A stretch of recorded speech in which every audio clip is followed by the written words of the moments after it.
Do you mind if I say a few words? Thank you. The Daily Mail is a newspaper that seems to take sadistic delight in terrifying its readers, but yesterday outdid itself with a double-page spread that announced the end of the human race.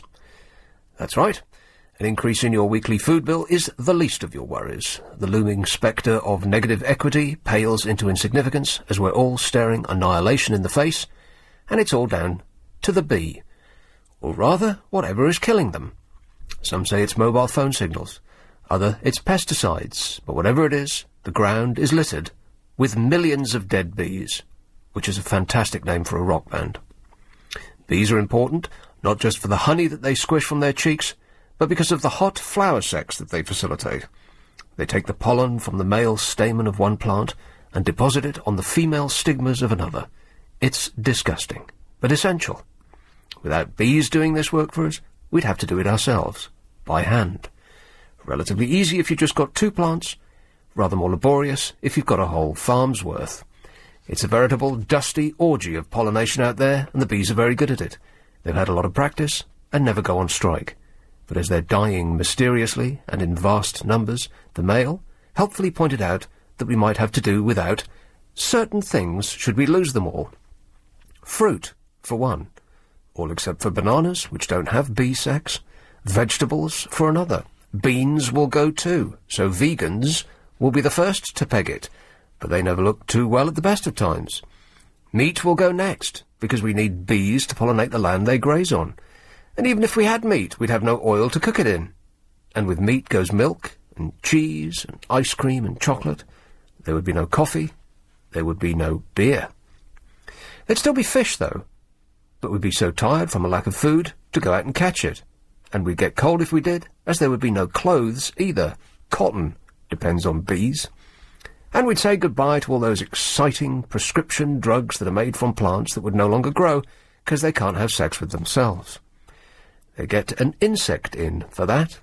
And the Mail points out, if we have to do without meat and fruit and vegetables and dairy and medicines and clothes, we might also have to get used to doing without something even more important, living. And then where will the Mail find readers alive enough to frighten to death? They did actually say that. We're doomed! They might as well not print the paper. Just, we refer you to the issue we printed some days ago. You're doomed. Oh, and the latest thing, of course, is we're all doomed because crazy people with exploding sandals are going to jump into a private jet and drive it into your face. Like they just thought of this. Private jets and light aircraft could be used by terrorists to launch attacks on crowds and buildings in Britain. The government's anti-terrorism expert warned yesterday, as though they'd just woken up. Oh, God, oh yeah, planes, that's right. Lord Carlisle, QC, said that, QC, cute, chap. That's what that stands for. That's Q-U-T-E. Isn't that how you spell cute? He said that senior police officers had real anxiety. Oh, talking about that, do you want to get into mayonnaise? Or maybe later. Not literally. I mean, I don't mean you put your cosy on, let's jump into a vat of it. Although, Lord Carlisle, QC, said that senior police officers had real anxiety about the possibility of terrorist missions launched from small airports amid fears over lax security. Jets could be hijacked and used as vehicle bombs to target the public, he said. Well, duh. Of course they could. But then they could also load their underpants with explosives and walk into Sainsbury's. Why isn't he mentioning that?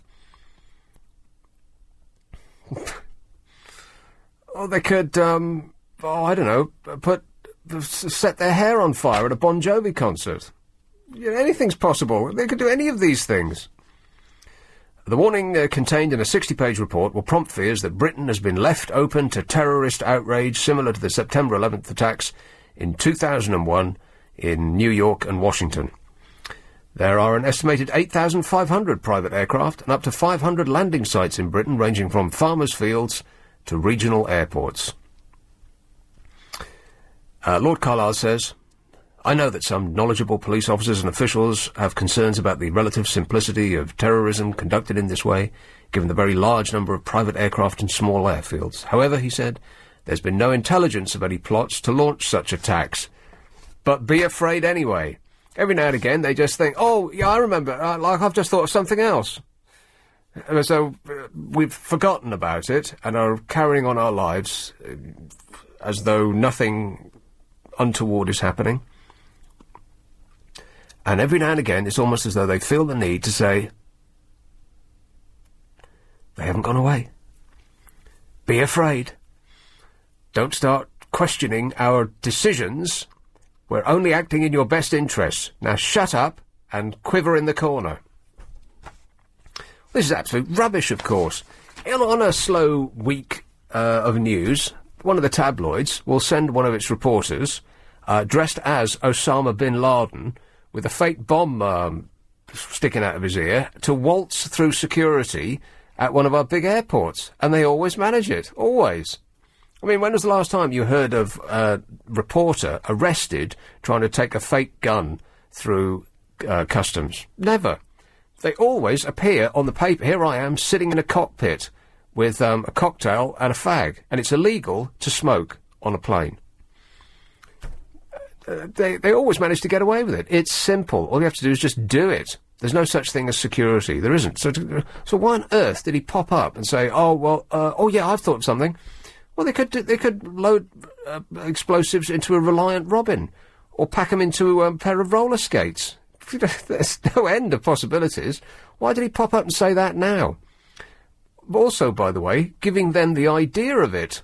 I mean, if it was something they hadn't thought of yet, I mean, I know it seems unlikely, they thought, oh, yeah, hey, thanks, mate. See you in hell. I just thought that was really bizarre. Like, out of the blue, he's saying, well, we haven't had any indication that they're planning anything like this, but they might. And then what? What are we supposed to do with that information? What could we possibly do with that information? What? Shoot down small planes as they go above us, just in case? Hey, I was sitting on my balcony last night, minding my own affairs, and two choppers came by, and I was unawares. I can do this all night, if you like. They were military aircraft, there's no doubt about it. Now, every now and again, Chinooks fly. You know, the Chinooks are those double-bladed helicopters that we're going to come in low out of the rising sun, and about a mile out, we're going to turn on the music. Music! Yeah, we'll play Wagner. Scares the hell out of the bleeps. Apocalypse Now. Anyway, they didn't have Chinooks in Apocalypse Now, so don't start to, you got that one wrong. The Chinooks, those double-bladed things that sound like the Earth is being rent asunder as they come over, as though alien forces are actually pulling the Earth apart. It couldn't be more noisy. I assume that's how Gordon Brown comes and goes, in his environmentally friendly way. There's always two of them. And it's the sound of rolling thunder. They are incredibly noisy. But it wasn't those. They were single-propped choppers, whatever you call them.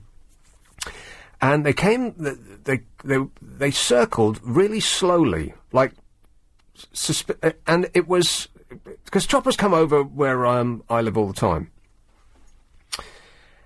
And the private ones always look as though they're about to fall from the sky. They're not something that I would actually trust my life in. These things, on the other hand, they looked as though they were the aerial equivalent of a Lamborghini crawling at 5 miles an hour.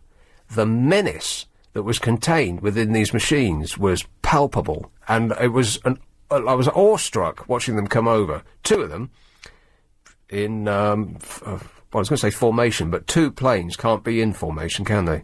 No matter where they are, they're always in a straight line. It's a stupid thing to say. But they were one behind the other, very slowly came over. Now, either it was they were giving a VIP a tour, or they were looking for perps, or we have attack helicopters circling London ordinarily just in case. Now, I haven't been outside much this summer, so it's quite possible that they make that trip on a nightly basis, because the weather hasn't been that great, right?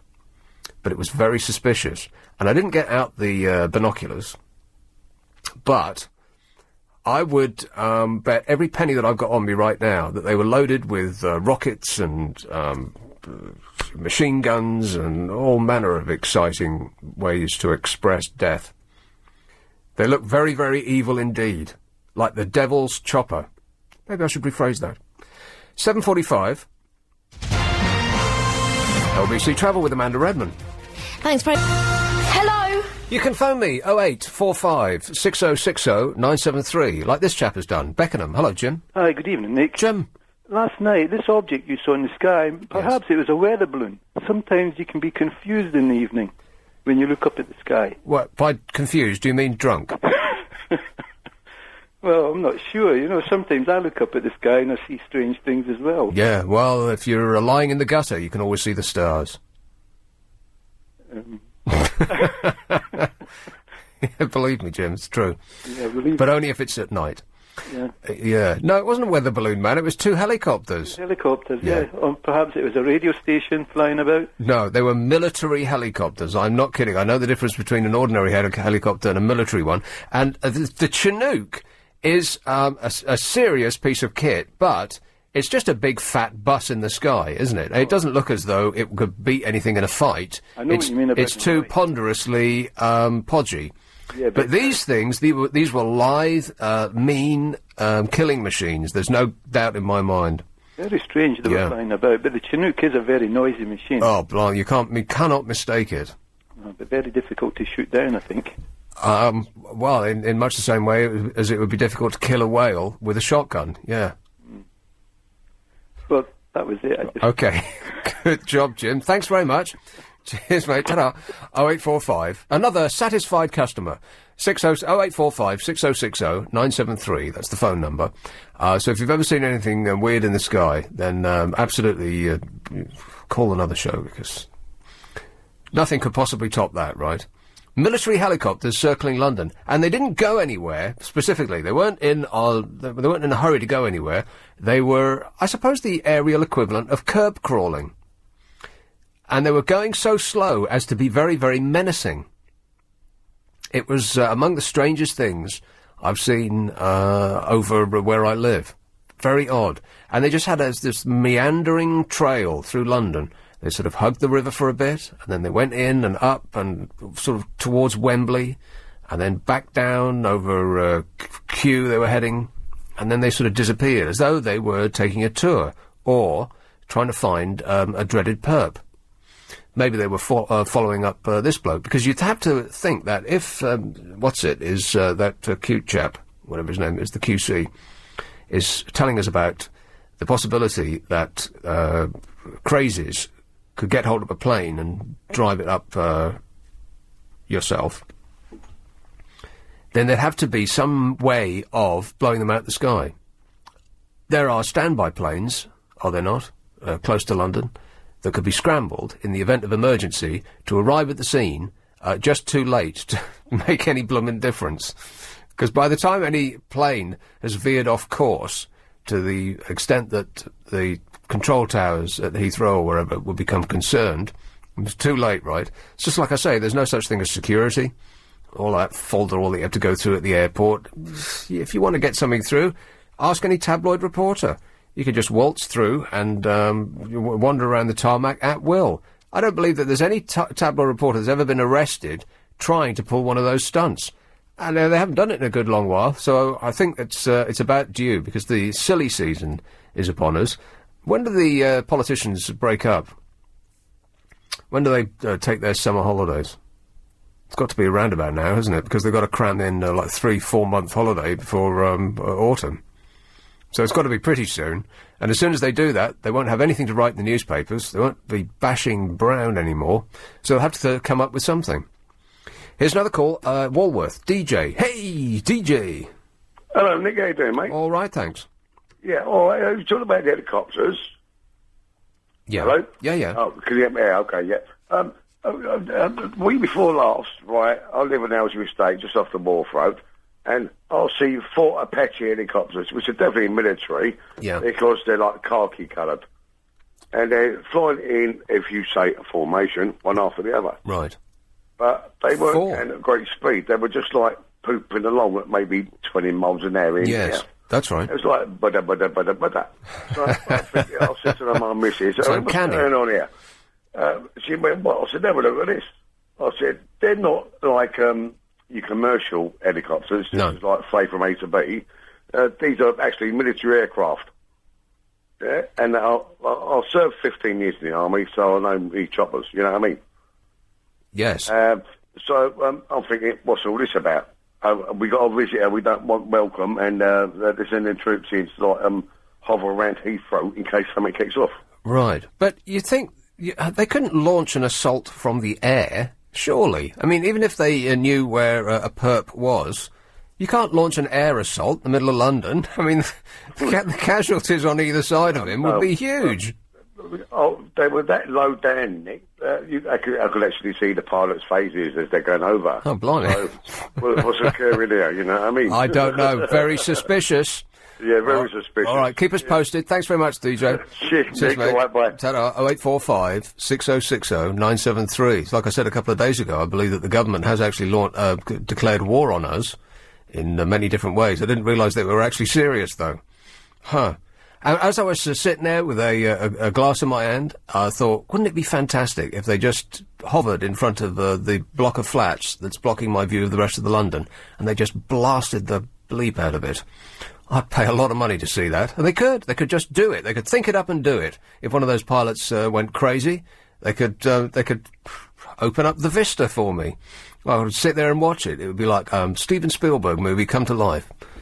A text. You can text me on 84850. Amy Winehouse, who cares when we have kids stabbing each other and morality disappearing down the drain we call human rights. I am truly sick. Oh, I'm sorry. I am truly sick and so tired of what's happening on this island. I see. Amy Winehouse, who cares when we have kids? Or is it Amy Winehouse? Who cares when we have kids stabbing each other? Is that what it is? Amy Winehouse, who cares when we have kids stabbing each other? And morality disappearing around the drain we call human rights. I am truly sick. Well, on that we can agree. Here's another one. Do you want to buy a 42-inch LCD telly for 50 quid? The volume button doesn't work, but for that price, you can't turn it down. Oh, these are the jokes, folks. Let's have a call in Chelsea. Hello, Les. Hello, mate. How you doing? Very well, thanks. Actually, I'm in Welling right now, and I've got two of them above me right now. Really? What do they look Yeah. like? Bristling with arms, Yes. circling at 20 miles an hour, and they are right above me this second. And where did you say you were? Welling. Welling. Yes, Welling in Kent. Very suspicious.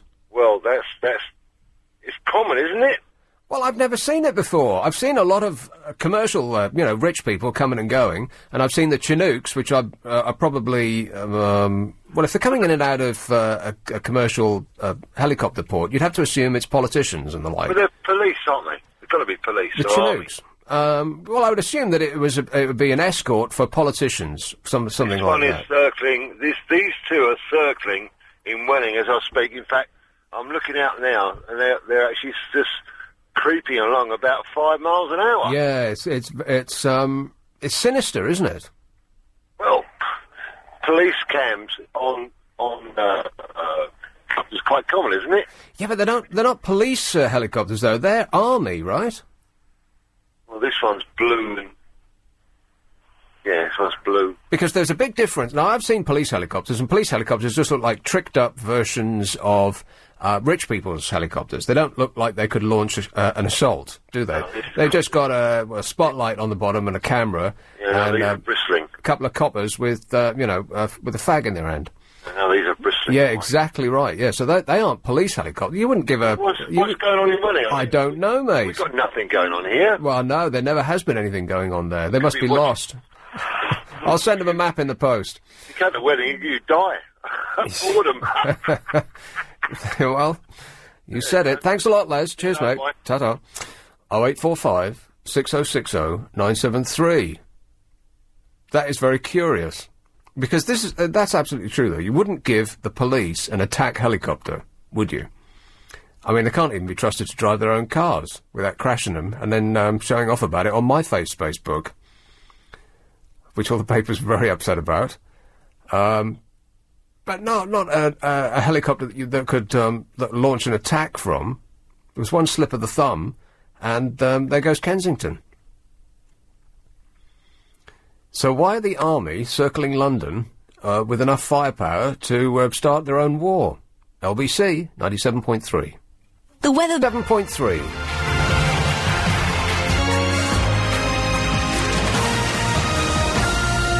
Hello? Hey, you know Tom Harris, the roads minister, to which everyone says no?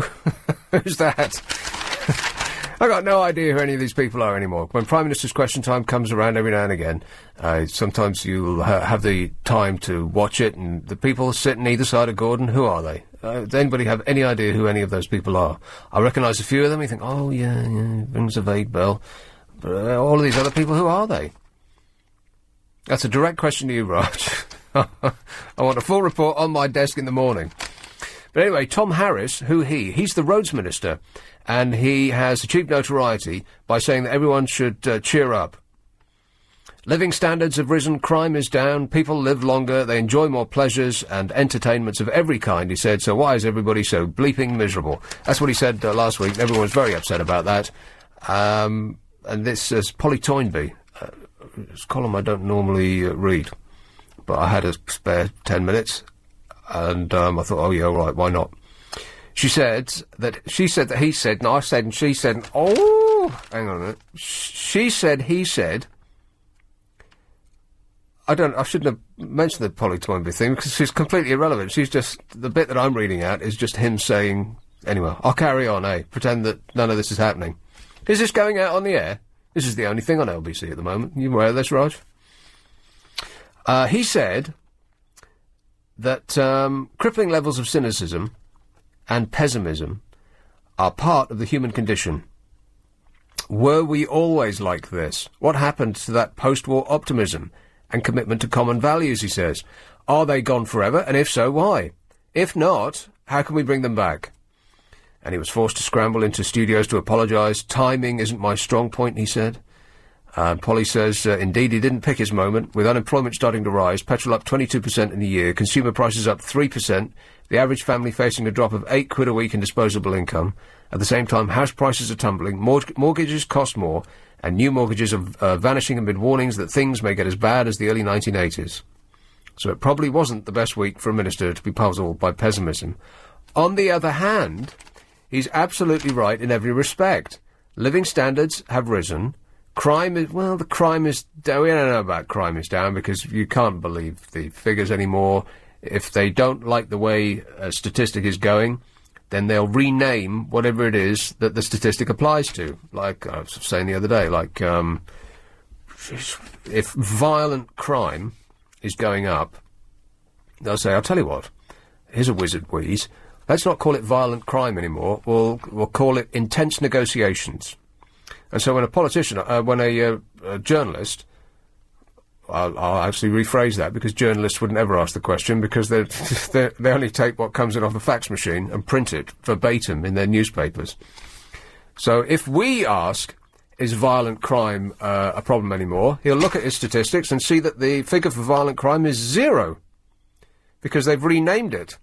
They just won't tell you what they've renamed it and tell you that they've done a fantastic job due to the magnificent leadership of this tremendous government. Violent crime is now at its lowest level ever, by which I mean there isn't any, because they don't call it that anymore. Brilliant. Anyway, what's it talking about? Oh, yes, OK, so crime is down. Well, maybe. People live longer. Yes, they do. They enjoy more pleasures. There's no end of pleasures. When I hear kids moaning that they're bored, I think, stop whining. You know, when I was a lad, I used to have a brick as a pet. And then moaning today, they've got 86 different channels on TV, and their phony PlayStations, or whatever they call them, and their mobile phones, and they're blooming this and blooming that. During the 3-day week, we had a candle to look at. So shut up. So it's true. Entertainments of every kind. So why is everyone so bloomin' miserable? That's what he said. And he was absolutely correct in every respect. On that theme, somebody has conducted a survey of the best of British. You know, things to be happy about. And in there, Anton Deck. What? Anton Deck. Good grief. If they're the best of British, then we really are in trouble. I saw them. I haven't seen them in a good long while. I used to think that they were amusing. Not funny exactly, because they're not. That's not their job. Their job is to read what somebody else has written off an auto cue and smile while they're doing it. I saw them on, what was it, Britain's Got Talent. I saw the final, because I'm trying to wean myself off rubbish reality TV shows, but everybody was going on and on and on about it, and I just got sucked into it. I know that it's all a farrago and a farce, because everything that appears in the papers has been planted there by their genius PR company. But I just got sucked in anyway. I thought, I've got to see the final. These people are going to be geniuses, and good grief, it was like hanging out at the bus stop. They were terrible. Britain's Got Talent? No, I don't think so. But Anton Deck were doing that programme, right? I am talking about the right show. Yeah. They were awful.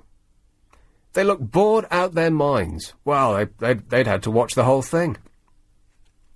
And while one was reading his lines on the auto cue, the other, maybe they're robots. They just sort of switched into, in order to save power and protect the environment, they went into standby mode. It was terrible. Maybe they'd be better on a different show. I've no idea. But so I thought this list is silly.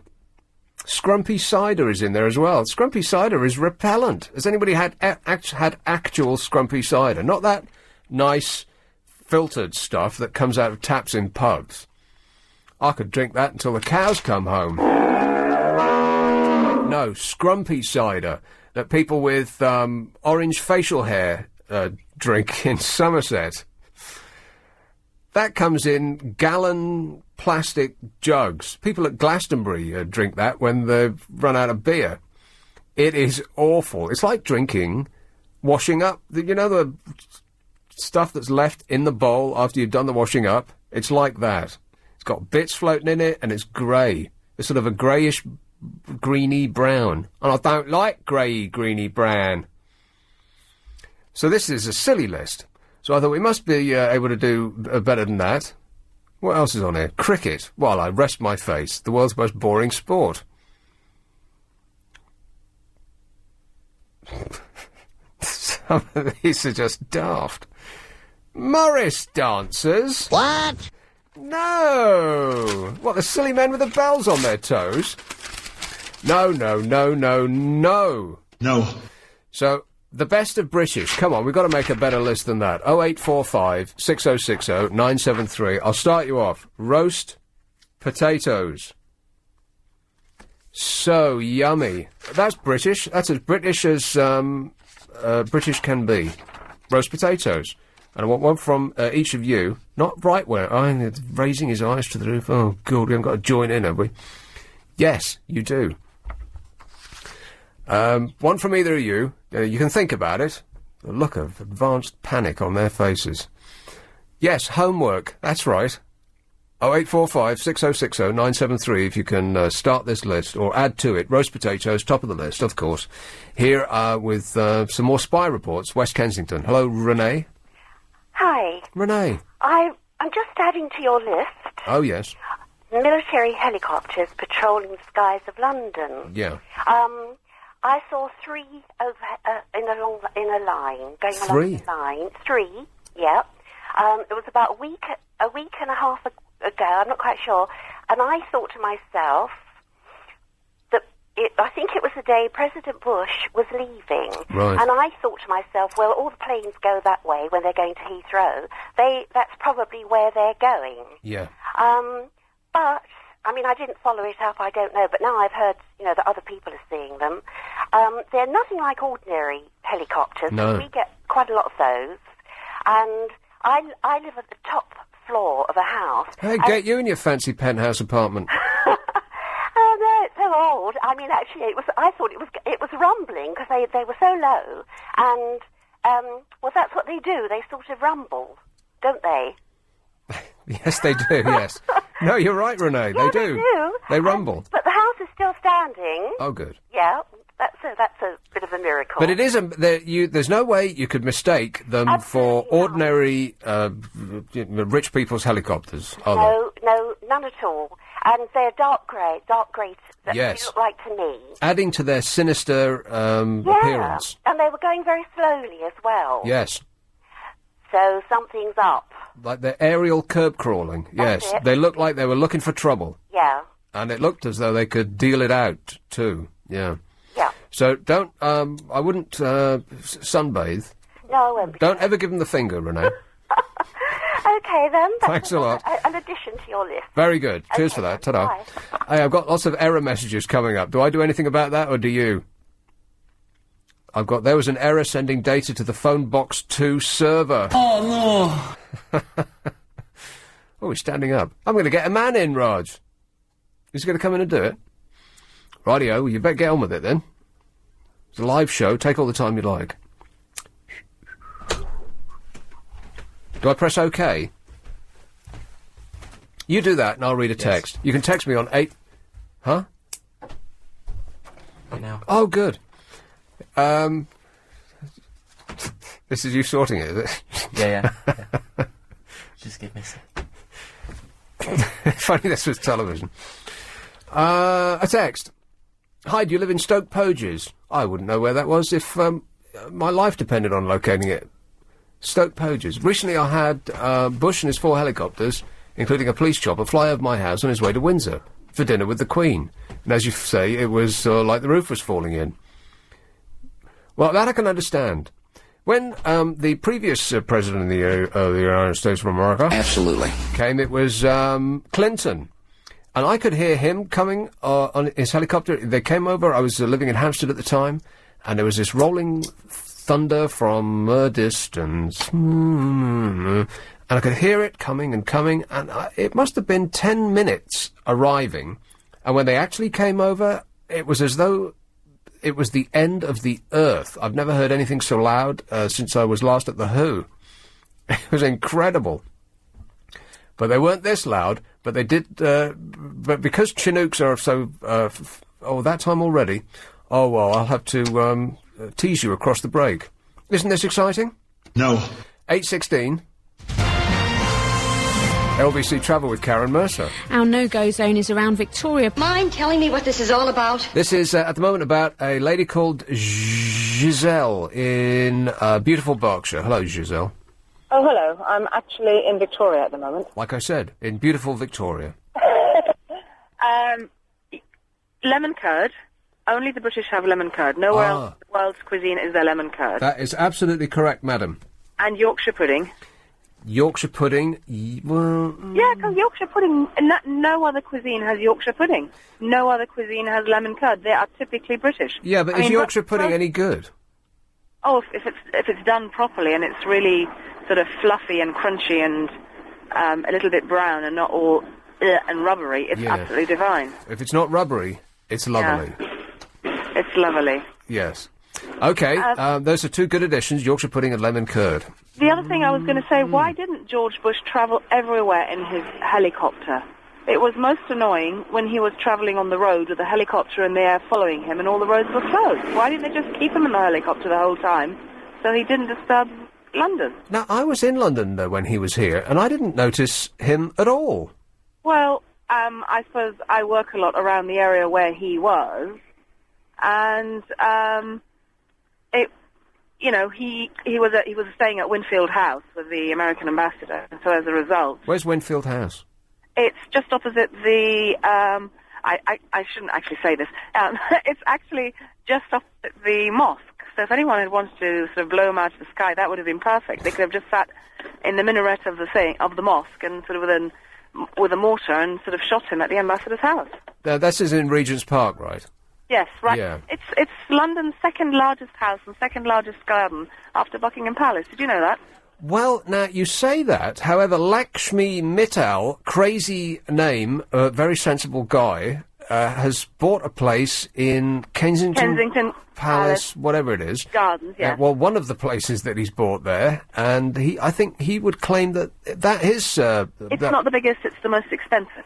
Ah, right. There's the difference. Okay. Winfield House actually is the largest garden after Buckingham Palace. Now, you see, I think Michael Winner would question that. Doesn't he have the second largest garden after Buckingham Palace? Not really, no. Ah.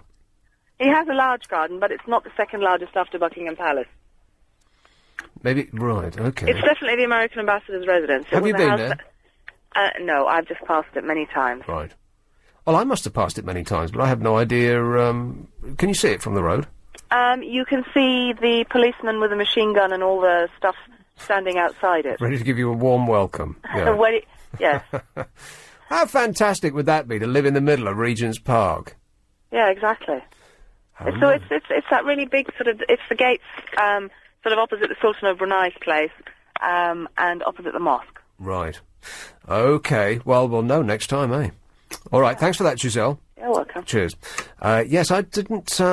he came and went, and I really actually wanted to see the planes going in, because stupidly they chose Heathrow. Little Willie Walsh from British Airways was very... Is he British Airways, or is he BAA? Yeah, British Airways.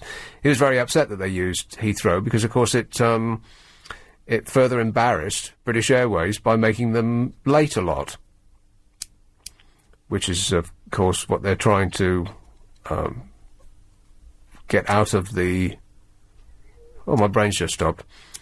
They're trying to stop being thought of as the airline that's late a lot because of that whole Terminal 5 fiasco. And then Bush comes in and screws it all up again. He should have actually used wherever they the PM and all that to come in. Is it Bryce Norton or one of those military bases? There's no end of them around here. Why on earth do they use Heathrow? How silly. I mean, and they said, well, we used Heathrow because it's near Windsor. Well, if you're travelling by helicopter, anywhere's near Windsor. What a daft thing to say. Barney. Hello, Mirelle. Hello, Nick. Marbell. Hi. You know, you were saying about the green helicopters, Renee was saying, the ones that fly over? Yeah. I've seen them lately. Very, very low, very, very loud, very, very big. Very, very just slow. crawling along the sky. Yeah, that's right. And it is like the whole house is shaking. Nothing like it. I don't know what they are. And it does look as though they're fully armed and ready to go, doesn't it? Yeah. Well, and I mean, you will notice them. I mean, and you will, unless you've got triple glazing, you know, it's like they're landing in your back garden as they fly over. Yeah, it was quite awe-inspiring, actually. It was like a little show was put on for me while I was sitting out last night, yeah. But they are very well armed. How can that be sorry? Where did you see them? Where I live. Oh, you're going to tell us, are you, in case we come and stalk you? Exactly, no, somebody was saying Welling. I'm in Barnet. Right. I didn't get where Giselle was, because I'm trying to trace their flight path. Well, I saw them fly along the river to, I would say, more or less, Hammersmith-ish. And then they headed north to, I would guess, Wembley, somewhere around there. And then they came back down and headed out west, looked like Kew, somewhere like that. Of course, there are a lot of perps in Kew. Oh, it's notorious for it. We need to plot their route, find out where they're coming from and where they're going to. Well, it looked like they were just touring around, like a presence in the sky. But how on earth can that be legal, that people are up there armed to the teeth with warships? Well, doesn't it make you think, if they are just cruising around and they're not actually going from A to B, that we're probably on the end of oblivion, but we just haven't been told? It really makes you think that there's going to be some sort of chemical attack or whatever, and they're sort of looking for these people. Right. It's like, don't bother telling anybody. Don't panic them. They might not be here tomorrow, but don't panic them. Yeah, well, we wouldn't want to be panicked. I mean, I'd rather not know. Actually, so would I. I don't think I'd like to know about oblivion. No. I think I'd like to carry on moseying along, minding my own business, I should say. Because if you think about it, there's absolutely no purpose for a helicopter with machine guns and rockets and whatever else it is that these, exotic methods of death that these things carry over London. I mean, there's no part of London, apart from the middle of a park, where you wouldn't take out, what do they call it? when you kill a lot of innocent civilians along with the... Friendly fire? No, that's when no. they kill the Americans, kill the British, isn't it? What's it called? It's collateral, that's what they call it, collateral damage. Damage. Yeah, they call it something that doesn't sound like you've killed people. No, that's right. But it's only been in the last, I'd say, a couple of years. Well, no, not even that, a year. Really? I've never seen them before. And it seems bizarre that they would have that much firepower, but nowhere to actually use it, unless what you're saying is right, and the threat that we're ignorantly being faced with, ignorant as in we don't know about it. Yeah, exactly. Is so great that taking out a residential block would be worth it just to save the rest of the town. Yeah, that's it, you know. But it's not the police. It's definitely not the police. Oh, no. No. The other thing I wanted to say quickly, have you ever tried pear cider? Ugh. It was lovely. It is really lovely. Yeah, I wouldn't think so. No, I picked one up because it's a really hot day. Yeah. I'm not a cider drinker. Right. And it is really nice. It's not too sweet, not too dry, and it's got a lovely aroma as well. Yeah, I think I'll try pear cider the moment I try cherry beer, by which I mean never. Never, fair enough. I forgot what I phoned up about now, Nick. Oh, well, better luck next time. Thanks, Morel. Thanks. 0845 6060 973. You can text if you like, 84850. A text, or let me take this call first, I'll do text in a minute. Barkingside. Hello, David. Hello, good evening, Nick. Yes, sir. Look, regarding the previous call about the helicopters over Welling. Right. Thing that springs to mind, Welling is next to Woolwich, and Woolwich is a garrison town. Woolwich is the what? A garrison town. They've got the barracks there. Okay. And I remember reading that when the guards regiment got turfed out of Chelsea Barracks, I know it was on the TV as well, when they got turfed out of Chelsea Barracks, they were transferred to Woolwich. Right. And there's a big expanse of land at Woolwich that is military use. Of course, it was the old headquarters of the Royal Artillery years ago. Oh, yeah. So it could have something to do with that. Well, perhaps it might be where they come from, but they didn't seem to be going anywhere. They just seemed to be cruising around. That's what made me think. Perhaps it was something to do with military exercise at Woolwich. Yes. OK, well, that's something to think about. Thanks very much, David. Take care. Thank you. Ta-da. 0845 6060 973. The conspiracy theorists haven't popped their head above the parapet yet. They're probably afraid. We know where you live. You can text 84850. A text. Nick, 2 weeks ago I saw an Apache attack chopper. Maybe that's what these are. Apache attack helicopters. We need somebody to dial up the worldwide weight and draw up a picture, of a photograph of an Apache attack helicopter. If only we had someone to do that, Raj. Then this show really would be dangerous, wouldn't it? Huh? If only. 2 weeks ago I saw an Apache attack chopper hovering over the Isle of Dogs. Stefan, who took some pictures. What does that mean? He took pictures of the chopper. Oh, and he's called Stefan. Oh, as in, this message was written by Stefan, who took some pictures. But Stefan's referring to himself in the third person, though.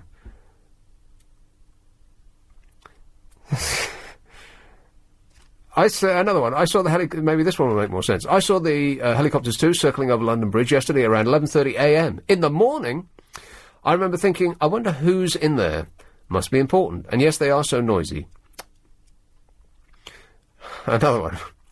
Nick, which is it? Good eggs sink or float in water. Good eggs sink. I bet I got that one right. LBC 97.3. 8:30. Everything is going extremely well. You bet your life it is. You can text if you like 84850 and email nick.abbott@lbc.co.uk. And Abbott is 2 B's and 1 T. I'm trying to construct a better list than was made by, I don't know, let me read this, what actually came up with this. This is in the Express. A poll carried out, 7,000 Britons carried out by a hotel chain who would dearly love me to mention their name on the radio. Not going to do it. Ha ha, charade you are. And it's the best of British, and they came up with silly things like Ant and Dec, like I said, and Blackpool. Blackpool? Have you ever been to Blackpool? It's all right, but it's not the best. If that's the best of British, well, no one would ever take a holiday here again. Blackpool has the illuminations, and the only reason they have the illuminations is because there's nothing else to do there. In a desperate attempt to try and get people to go. Oh, there's a picture of an attache case. Yeah, that's what it is. It's an Apache attack helicopter. That does look like an evil machine, doesn't it? It was probably that. I would pay enormous amounts of money. I just really, really wanted them. If I had a Vulcan mind meld with the pilot, I wanted them to just hover in front of the block of flats that's in front of me and just blast the bleep out of it. Wouldn't that be fantastic? I mean, if you were the pilot, you think, yeah, let's go for it. I mean, what can they do? Fire me. A text. I'm sat on my boat in the Grand Union Canal at Kensal Green, and a submarine has just gone past. Right. Another text. Spotted Dick. Really? I am so sorry. Oh, I see. Adding to this list of the best of British. Spotted Dick. Spotted Dick and custard. Yeah. That's just sponge with currants in it, isn't it? What about chocolate sponge with custard? Ooh, much better. Custard. I think just custard is actually... because nobody else does custard, do they? I think custard is unique to this... although the French call it crème anglaise. Well, I better got that one right, too. But it's not custard. Crème anglaise was the foreign muck. Custard. Other custards are available. Actually, that's probably not true. What other custards are available other than that one? Unless they come in a packet already made up as liquid. But there aren't any. Supermarket's own brand. Oh, yes, that's right. Supermarket's own brand. Delicious. And refreshing, too. I could go with a couple of pints of that myself, Raj. How about you?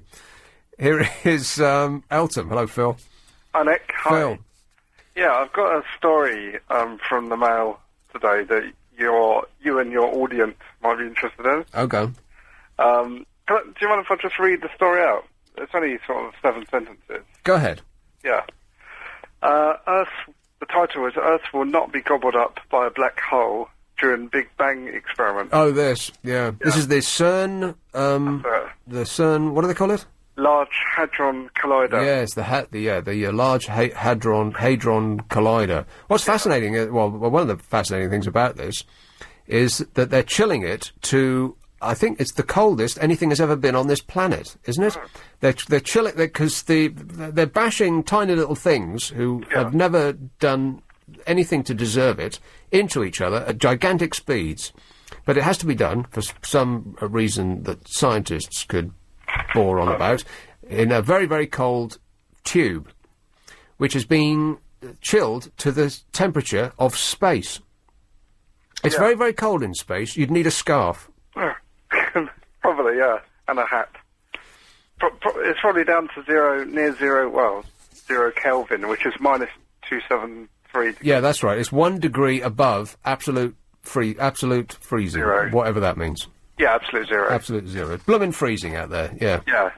And that's probably just to get it so the molecules... molecules? Oh, yeah. so they're not moving about, basically. Oh, bound to be. You know, but it's quite interesting, because it goes on about, physicists want to answer profound questions like, what's the origin of mass, and what is 96% of the universe made up of? Right. 96%. We don't know what 96% of the universe is. Yeah. We haven't got very far, really, have we? No. It's quite surreal, really. It seems like a giant waste of time to me, though. I mean, what are they going to do with this information? They're trying to find what happened during the Big Bang. Is that right? Yeah. Well, and then what? Well, you... Yes? Well, it might give you more clues as to from where the Big Bang came, and... Oh, let's not start that conversation. If the universe is infinite, what's it in? Oh, no, my head hurts. Yeah. Yeah, stuff about God, and maybe I'm just guessing. But... Anyway, go ahead and read your little thing. Yeah, we've mostly done most of it, but the collisions will create temperatures more than 100,000 times hotter than the heart of the sun. 100,000 times hotter than the heart of the sun. Yeah. And they're doing it in Switzerland. That sounds dangerous. Exactly. Oh, yeah. Skip to the end part, because I think right at the end they do the typical Daily Mail thing and make you fearful for your life. But yeah, this is a bit I find most interesting. Some critics fear the collider could create microscopic black holes. Yeah. That could swell up and end up eating the entire world. Yes, bringing the universe to an end. Yes. It might be the end of everything. Yeah. When they switch that big machine on. But I just love. I mean, this is going to be the biggest understatement of the year. However, the safety review from the European Organisation for Nuclear Research said that there was no conceivable danger of this. Yeah. Nothing to see here. Please move along. If you look up conceivable in the dictionary, it means capable of being understood. Right. So there could well be inconceivable dangers. Yes, quite. But they can't really have any idea of what's going to happen. It's only a best guess. In much the same way as the people who detonated the first atom bomb didn't really know that it wasn't going to create a chain reaction that would explode everything. Yes, yeah. They thought, oh, well, what the hell? Just let it off anyway. See what happens. Yeah. It'll be exciting. Yeah, the Trinity test or something, wasn't it? The first atom bomb. I don't know. The Manhattan Project. Yeah. Yeah. But that must have been a similar... But I don't suppose that would have been as widely reported. Maybe, I'm just guessing, but...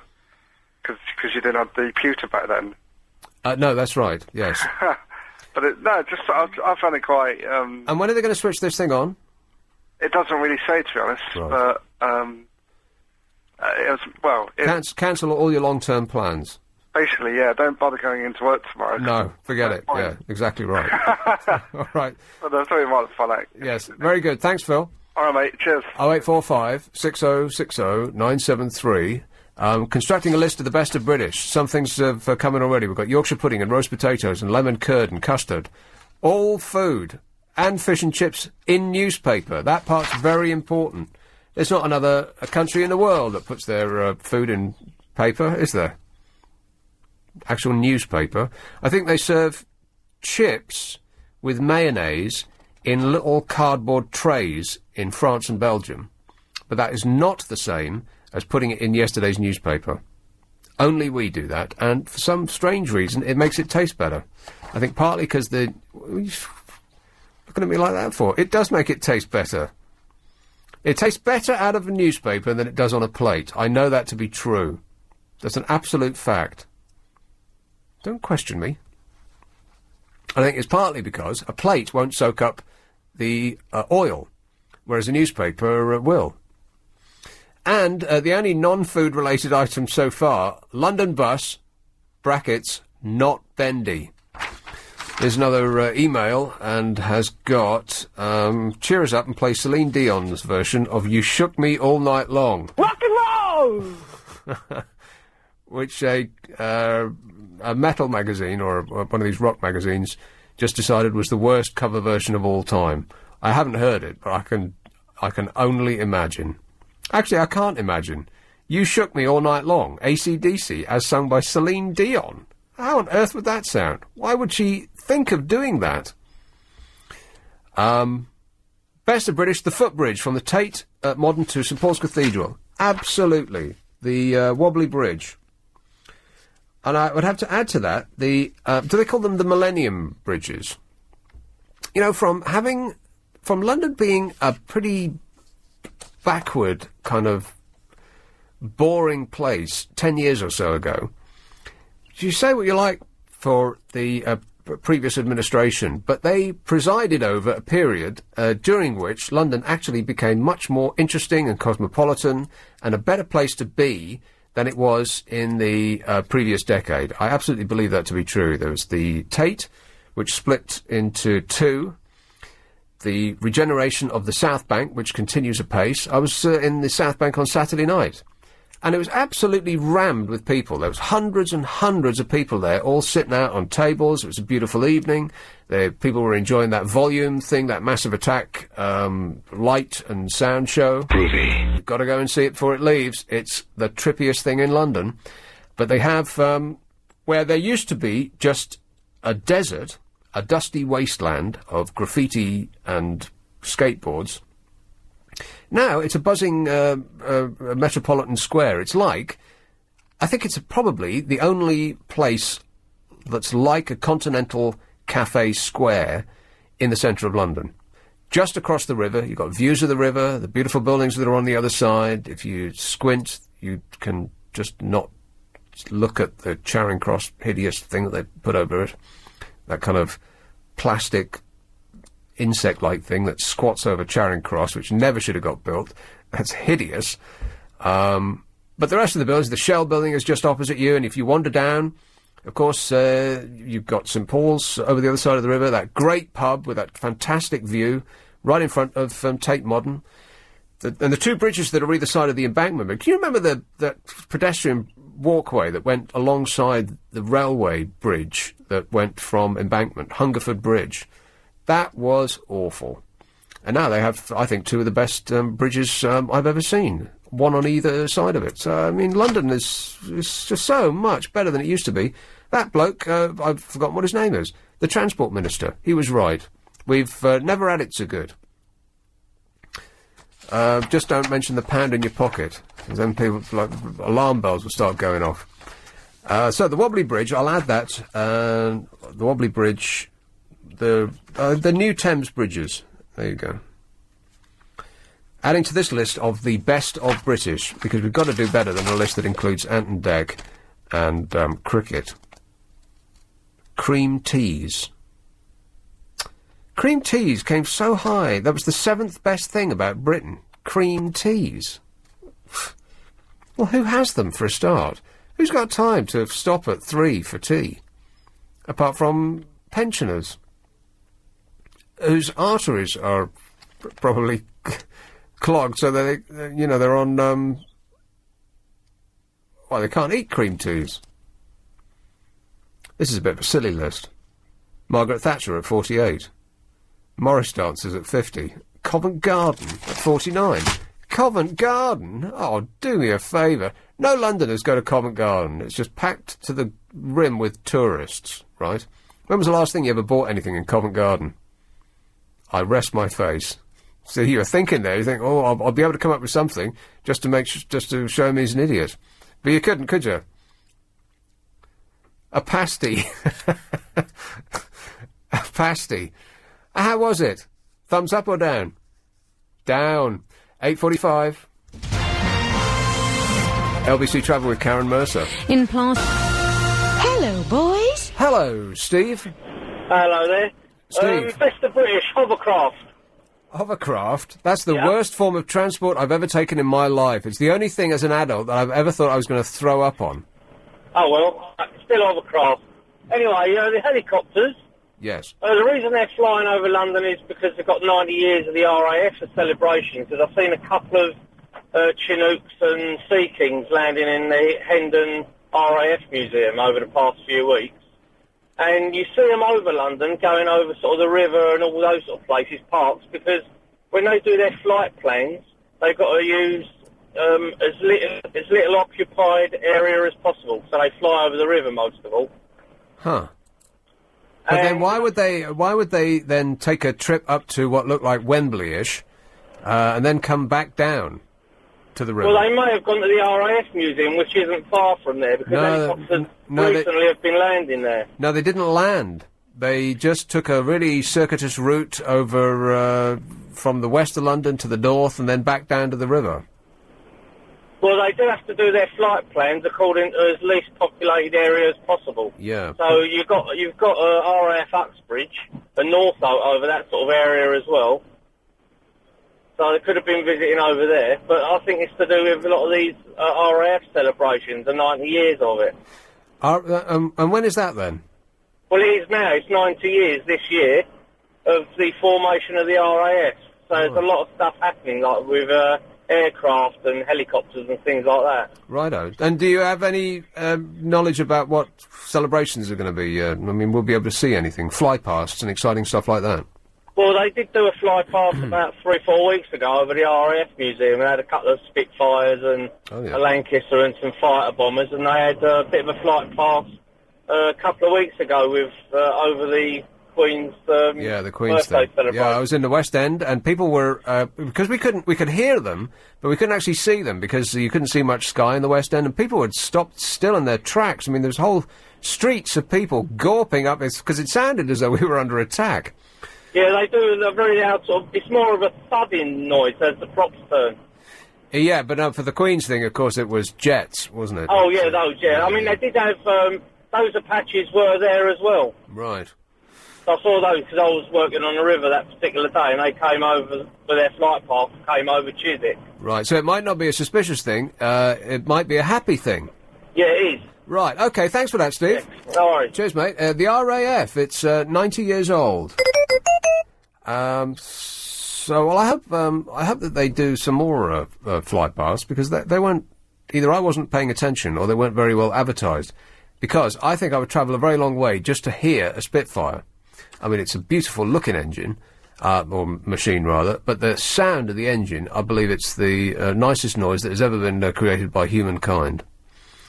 Here is Barney. Hello, Maz. Hi. Maz. I was thinking about all things nice and English, and what I like the best is nobody can do it like the English. You know, for the Queen and all the pomp and glory we do, changing of the guards, like opening Parliament, even Poppy Day, all our ceremonies. Nobody can do it as good as the English can. OK, I think I got that. What kind of a phone are you using there, Maz? A normal phone. A normal phone? Oh, right. Yeah. I would have it looked at. It sounds terrible. Oh, sorry. But thanks for that. Okay. Cheers, my dude. Right, so that was pomp and circumstance. Well, I suppose so. I mean, other countries do pomp and circumstance in different ways. Like, for instance, have you seen the Greek army do its pomp and circumstance thing? That is laugh out loud funny. I've never seen anything so ludicrous in my life. I was staying in Athens, near where they have embassies, one of these really grand places, and they had guards outside, and every now and again they sort of march up and down, and it's almost impossible to describe. It was kind of like, because they wear the silliest uniform I've ever seen on somebody who is trying to give off a militaristic mien. They wear ballet tutus. I'm not kidding. They actually wear tutus over woolen tights. And they have pom-poms on their shoes, over their toes.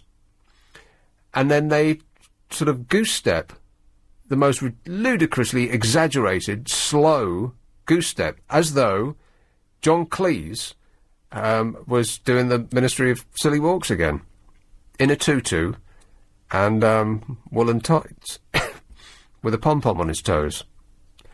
I was in hysterics. So was everybody else. But, of course, the soldiers had to take it all very, very seriously. Every time they come out of the embassy and do the little walkabout, everyone in the streets guffawing, but they had to make out that they're ready to deal death at a moment's notice. And they could and make up a dance to go with it. Here is Bethnal Green. Hello, Ian. Nick, I've only got to say one thing. It's a bit odd that I should like this, considering I can negotiate it many times during the day, but Trafalgar Square is one of Ken's best legacies, I think. It's... What, closing off the north side to traffic? Oh, yeah, I mean, it's really opened it up. I know they've closed it down, but it's sort of...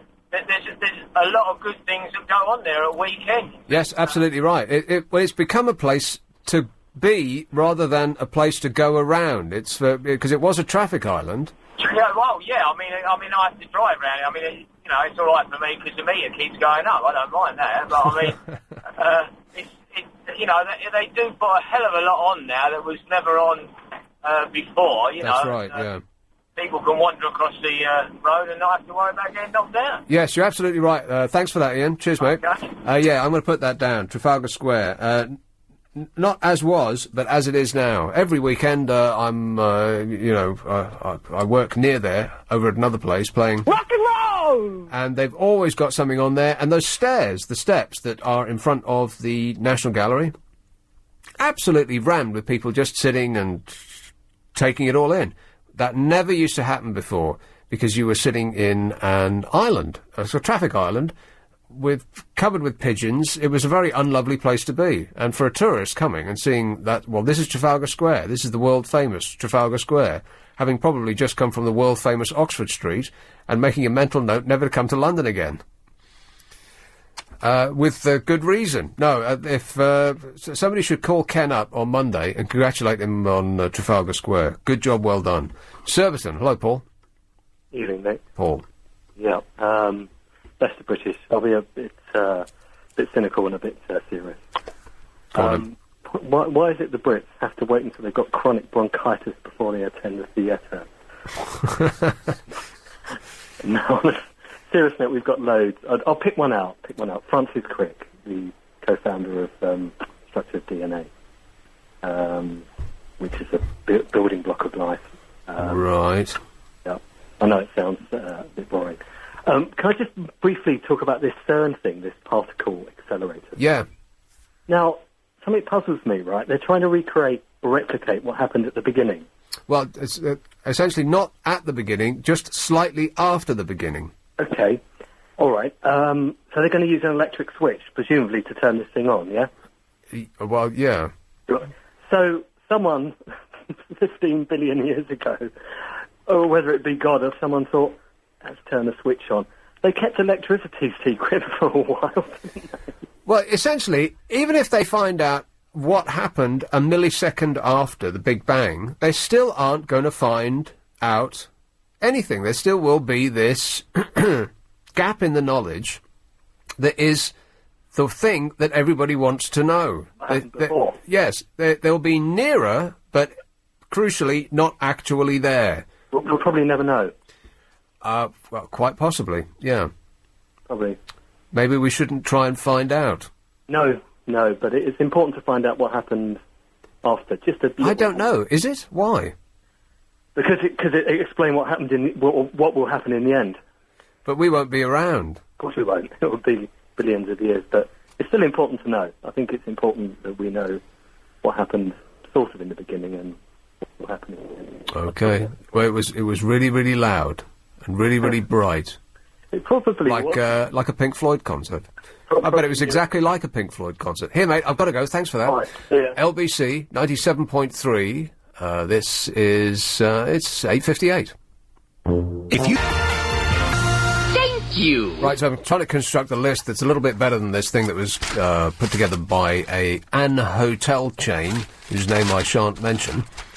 And the fish and chips came out number 1, and the Queen was number 2. Nobody's mentioned the Queen yet, so that nice lady said pomp and circumstance, which is not quite the same thing. I suppose more or less. And then almost everything else on this list so far, food. Apart from Trafalgar Square, good idea, and one's just come in, Fabio Capello, the best of British. Well, he hasn't really done anything yet, has he? He hasn't shown that he's a genius. What did we play? How many have we played? How many have we won? I think we've lost one. Lost one, right. So there you are, you see. And, of course, ignominiously, we are not at the Euro competition, which I'm actually enjoying that we're not there. Am I alone in that? Because if we were, then the games would be painful to look at. And there would be this certainty that we would be knocked out on penalties in the quarterfinals by Germany, as usual. So we don't have to go through any of that. We can just enjoy the spectacle for what it is. You know, like the spectacle between Italy and Spain the other day. Boring! I'm so glad that Italy are out.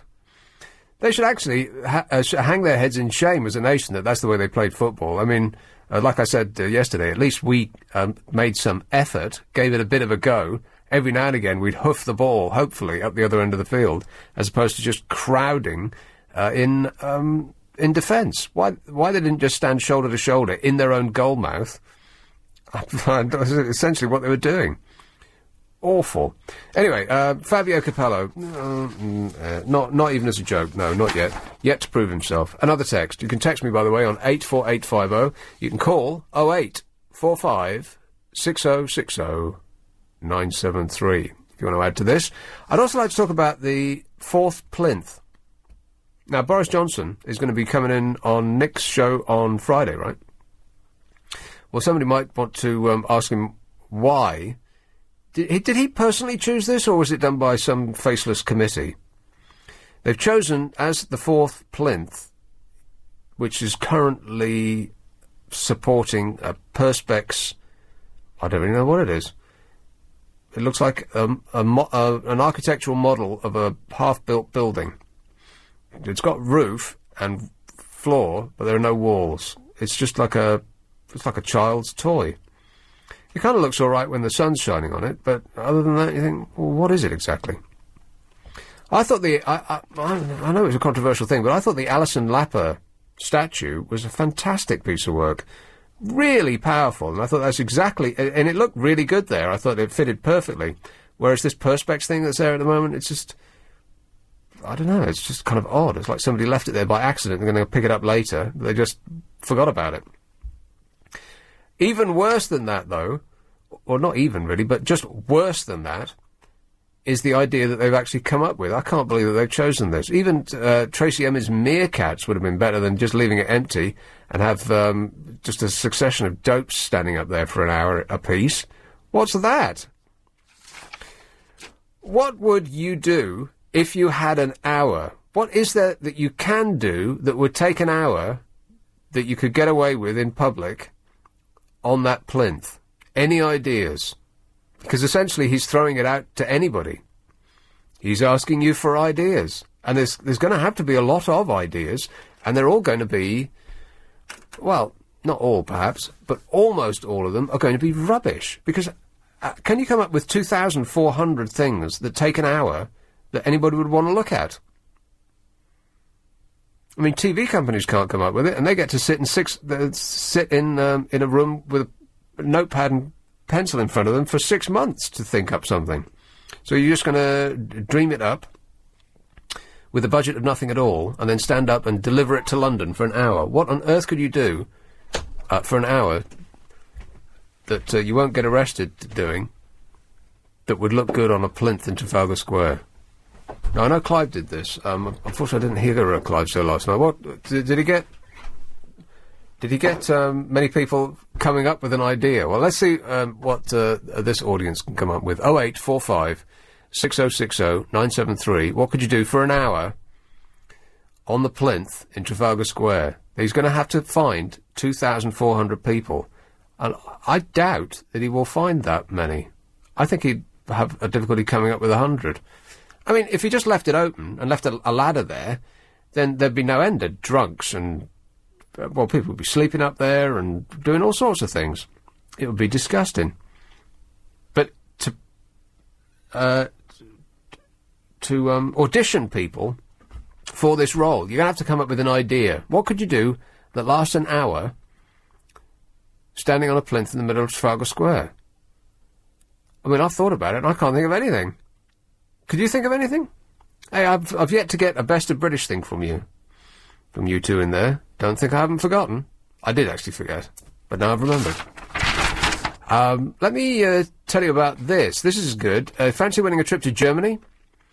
Well, we're giving you the chance to win 2 nights in Berlin, transfers from the airport to the hotel, and excursions thrown in.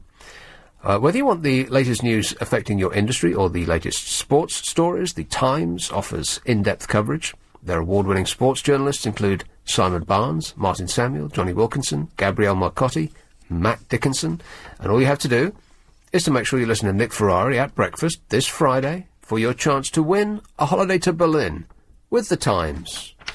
That's Nick this Friday, when he will also be joined by our Mayor, Boris Johnson, who, as I say, has come up with this, well, he didn't come up with a bonkers idea, but he chose it.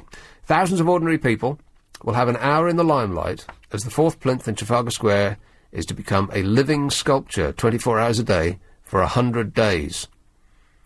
Now, when is that going to start? Because 100 days could include very, very cold days indeed. And who would want to stand there at 3 o'clock in the morning for an hour when people are going to be throwing things, aren't they? I mean, you're not going to be treated respectfully in the middle of Trafalgar Square when all the clubs have just piled out and everyone will be off their face. They'll be chucking things, they will. Do you reckon there's going to be a rush for the premium times? Yeah, absolutely. Well, everybody will want to do it when they're ordinarily awake, right? I mean, nobody will want to have to get up at 4 in the morning to do the 5 o'clock shift, will they? You have to be off your chump. The plinth, which has become Britain's most prominent and controversial stage for modern art, will be the stage for 2,400 people, each standing vigil for 1 hour. I just really believe that they're not going to find that many people.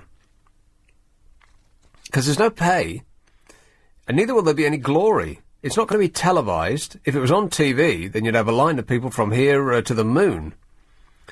The idea is from Anthony Gormley, the Turner Prize-winning sculptor. Oh, well, blimey, say no more. The guy with the light that goes on and off, he won the Turner Prize, didn't he? Martin Chuzzlewit, something like that. Martin somebody or other. His piece was an otherwise empty room with a light bulb that went on and off, which was called something like the light that goes on and off. Won a prize, the Turner Prize. It spoke about humankind's... oh, blimey, I can't even be bothered. Pile of old rubbish. It was so silly that they gave it the Turner Prize, and I think that for a while now they've been giving the Turner Prize to absolute nonsense just to create a furore in the press. Is that how you pronounce it? Is it, or a furore? I say furore. Oh, and I say furore. Let's call the whole thing off. Just to get the Sun and the Mail upset, because they don't do art, particularly of the modern variety. So anyway, the idea is from Anthony Gormley, the Turner Prize-winning sculptor, who described it as, quotes, a cross between reality television and Speaker's Corner. The only difference is nobody will be watching, nor will they be interested in what you've got to say, because you won't be able to be heard for a start, will you? I mean, it's a relatively noisy space. And you're going to be proclaiming from quite a way up, so people are going to be some way beneath you. You'll have to be really loud. And who can project for an hour? Actually, what we should have is get the West End theatre people out there and do a little show, which they were doing in Leicester Square over the course of the weekend. I don't quite know why, but they had a lot of West End people, exactly what I just said, doing a little show, putting on a number, doing the show right here. Another opening, another show. Everybody! Just me, then. It's been named the joint winner of the competition to occupy the site next year with a huge model of Lord Nelson's flagship Victory inside a bottle by someone whose name I can't pronounce. Brilliant. I mean, it's really, really silly, but it fits. A ship in a bottle. Nelson's ship. Gormley, who created the Angel of the North, I must be the only person who doesn't like that. I mean, I haven't seen it in person, but it's just all... I mean, it's all... the proportions are all wrong, right? He's going to invite members of the public to apply to become part of the sculpture. He aims to select a group to represent the diversity of Britain. Well, so they'll all be drunk, then. The sculptor claimed that through elevation... Oh, God, here we go. He comes over all arsey. Through elevation onto the plinth, the body becomes a metaphor, a symbol, and allows us to reflect on the diversity, vulnerability, and particularity of the individual in contemporary society. What? What's he going on about? He would like the widest range of human behaviour to be represented. Oh, well, he's really asking for it, isn't it? Don't say that, mate. So, you got any ideas? What would you do with an hour on a plinth? 0845 6060 973. Also, my list of the best of British is rather unrepresentative at the moment, being as it's almost entirely made up of food. So if you'd like to add to the best of British, then absolutely do that too. 0845 6060 973. It's 9:15. LBC Travel with Karen Mercer. Well, the M4... Oh, fabulous. I've just seen on this list as well, conducted by this hotel, they asked 7,000 dopes, apparently, what they thought the best of British was. Stephen Fry. Surely not. Stephen Fry? Do people find Stephen Fry likeable? Not sniffily superior? That's just me then, is it? Righto. Queen's Park. Hello, William. Oh, Hello? Yes, William. Hello there, Nick. Yeah, I'm providing they. This is about the fourth plinth. Oh yeah. I'm going to nominate myself. Right. And providing they don't forbid musical instruments. Oh, well, they can't, because that's, I would imagine, what most people would want to do. Yeah, that's fair enough. Then there'd be no problem with me projecting my contribution to London, or the tourist element at least. And what would you do? I'd play the flugelhorn. Oh, God. Yeah, is that good? I don't even know what a flugelhorn is. Oh, there we are. You'll find out when I get up there, won't you? Well, describe it to me. Oh, it's sort of, it's very similar to the trumpet. It's part of the brass family, and it's a nice mellow sound, and very jazzy. Oh, right. And very bluesy. Well, that sounds fantastic. It is. I'll be front and centre. I look forward to it. Thanks very much, William. Yeah, okay, bye. You see, there you are. That's exactly what you'll have. Just a no end of buskers. And then all of their flat hat out at the front. Because there's every amateur musician in the town will want to go and do that. But you can't just have a succession of people playing for an hour. And you know what it'll be. It'll be people doing Wish You Were Here. And the streets of London. Oh, God, I don't think I could stand it. So what else could they do? Clay pigeon shooting. I'm running out. Like, after musical contributions, what else could you do? You could memorise some Shakespeare, but no one would hear you, and no one would wait around to watch it, would they, really? I'm stumped. For an hour. I mean, you could... I suppose there'll be a lot of those people that just do statues. You know, those fools in Covent Garden that paint themselves white and stand still a lot. There'll be a lot of those. But that gets really boring after about, 2-3 seconds? Maybe you should do a show from there. Yes, I'll absolutely do that, Raj. There's nothing I would like more than to meet my public. Here is Catford. Hello, Trixie. You don't want to meet your audience. I know you don't. Here's the idea. This is the extreme bit, and then I'll tell you the watered-down bit afterwards. What, an idea for the plinth? Yes. Radio. You and I have discussed already on air about a death ray. A death ray? Either the evil eye, you look at someone and... Hey, you know what? They've actually made a death ray. There you go. It's called, I forget. It's, I think it thrums a wavelength inside you that makes your insides explode. Oh, is that what causes spontaneous combustion? No, you don't catch light. Yeah. You, all your innards pop. Yeah. But you still look fabulous on the outside. Oh, how super. Oh, fabulous. Isn't that great? But no, I think the death ray would be brilliant. You could either have it secretly, or you could stand there with a gun and then just pick people at random. Yeah. And you would be guaranteed a spot on television. You would be guaranteed attention. And you'd be guaranteed of getting a few people before... Well, I want it fixed to the front of my car. What a good idea. Now, the less sort of severe idea is to have a camera attached to your head and look around and then see who's abusing you. and see who's committing crime. Because somebody will be, yeah. Yes, exactly. And you can actually direct your head, because you're actually looking at it, a bit like traffic wardens. Because the traffic wardens will actually go up to you nowadays with a camera on their head. What? Yes, they do. They actually go around and they have a little video camera or whatever camera, a digital camera attached to their head. What, like the army in Aliens? Yep. They can actually see you, they can take photographs, and they can actually record you while they're talking to you. They actually have they can... I've actually seen this. I've actually talked While you're giving them the finger, they're taking a photograph of you. Something like that. What a picture, what a photograph. Yeah, I don't know, how clear the photographs are, but they can photograph the car and things like that, Yes. I suppose. But anyway, that would be my idea. So you take photographs of people, of crimes, and then you clock it back to the authorities. That would be a good idea. So if you can't death ray them, you get them in another way.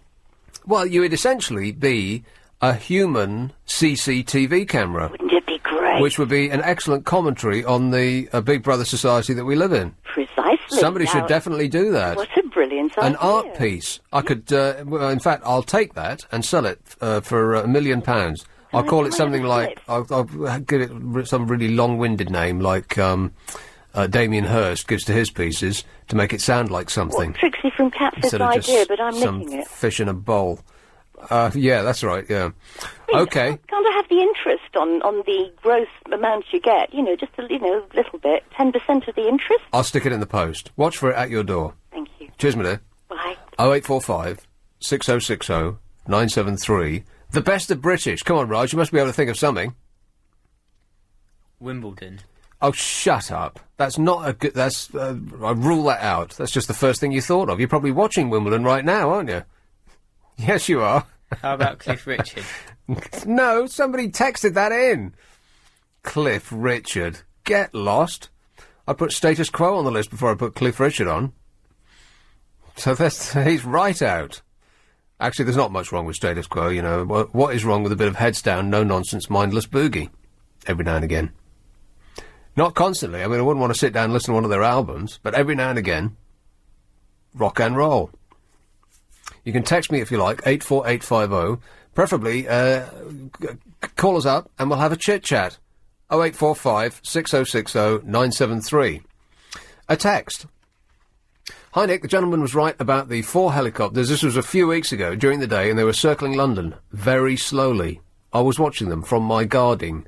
Yes, it's the speed at which they circle that I found sinister.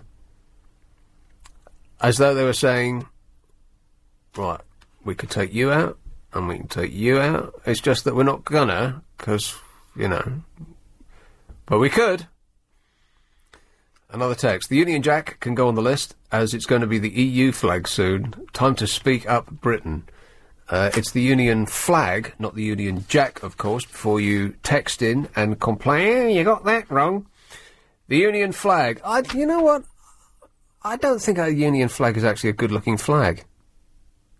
I know that might be a controversial thing to say, but I don't think that our national anthem is a good song either. The Queen must be... She must hate that. Can you imagine how much the Queen hates that song? Everywhere she goes... Oh, blimey, here she is. Oh, Struth. Every time she shows her face, that song's on. That wasn't the national anthem. That was Land of Hope and Glory. Oh, yeah, that's right. Well, whatever funeral march it is, every time she storms into a room... It would be like a boxer having an entrance music. Yeah, that's how she must feel. I am the champion, my friend. She gets psyched up for her visits to Thailand or wherever. Yeah, and just before she comes in the room, they take the dressing gown, the silk dressing gown off. She does a bit of shadow boxing. Can you imagine how much the Queen hates that song? Oh, Struth. How does it go? I am the Queen. How does it go? I've to have a complete blank.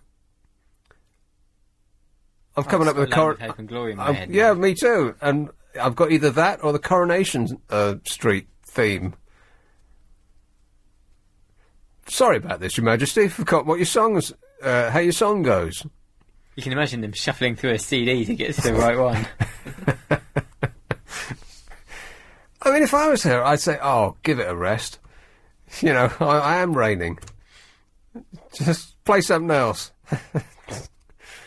Let's have Sutton. Hello, Lucy. Hello, Nick. Lucy. I think we should put a sounding board up on the plinth. And what I mean by a sounding board is we should put either you or I with a big old notepad and a big, sort of pin board, if you like, and passers-by can kind of say what's annoyed them at work or what they're feeling really happy about or just what they'd like to happen in London. Right, kind of like LBC. Yeah, but on a plinth. LBC on a plinth. Hey, I like the sound of that. There you go. Better than singing the same old thing or sort of loads of people doing sort of some never-ending X Factor marathon, I think. Yes. All right, okay, a sounding board. What, for people to come and moan? Basically, or, well, probably because we are Londoners, but, you know, they could also come and tell you what a brilliant day they've had, what a fantastic exhibition they've just been to. Yeah, right. Or, you know, they could tell you, for example, I would come and tell you on a Wednesday afternoon that there's an old war veteran outside Fortnum & Mason's that collects every day, and he's about 90 years old, but he makes me so happy every time I walk past him. Really? Was he all kitted out in his... Yeah, right. yeah, absolutely everything, and he's just the bee's knees. So, you know, we could put him up there. He's outside Fortnum & Mason. Well, that's a good pitch, isn't it? Yeah, it is. And I always kind of say good morning to him or whatever, and, you know. But he's the sort of person that we could put on that board. Right. Okay, I'll put his name forward. I won't, but I'll just say that I will. Thanks, Lucy. No problem.